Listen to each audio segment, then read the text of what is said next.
सबको सलाम, आ गई मैं। घर में खुशामदीद मैरी। बहुत शुक्रिया अब्दुल्ला साहब। खुशामदीद मैरी।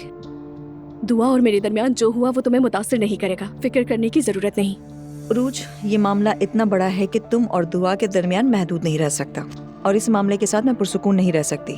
और मैं यहाँ आई हूँ तो इसकी वजह सिर्फ और सिर्फ एलिफ है। मैं उसे अकेला नहीं छोड़ सकती क्योंकि ये सूरत हाल खतरनाक है। बिस्मिल्लाह, तुम तो आते ही शुरू हो गई। मरियम बेगम, क्या इससे पहले कुछ और नहीं कहना था तुम्हें? क्या कहना था? अम्मी जान आपको माफी मांगनी थी ना? बिल्कुल नहीं, मैं नहीं चाहती, क्योंकि मुझे जबरदस्ती या दिल से ना मांगी गई माफी नहीं चाहिए। मैं एलिफ के लिए आई हूँ और किसी चीज की मुझे कोई परवाह नहीं। नहीं, जरूरी है। हम लोग सुन रहे हैं मरियम बेगम।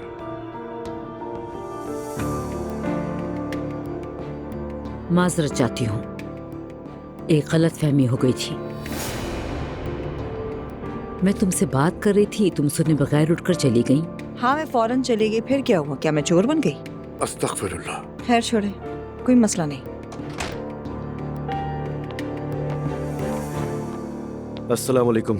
असलान, तुम कहाँ थे? मैं इंतजार कर रही थी। वाकई में? और क्यों इंतजार कर रही थी तुम मेरा? फोन भी किया था, तुमने उठाया ही नहीं। मुझे तुम्हारी फिक्र हो रही थी। बेटा, तुम ठीक तो हो ना? हाँ, मैं ठीक हूँ, मैं बिल्कुल ठीक हूँ। और आज शाम मैंने कुछ बहुत अच्छा सोचा है।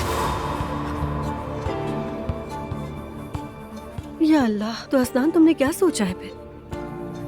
तो जो आखिरी वाकया पेश आया है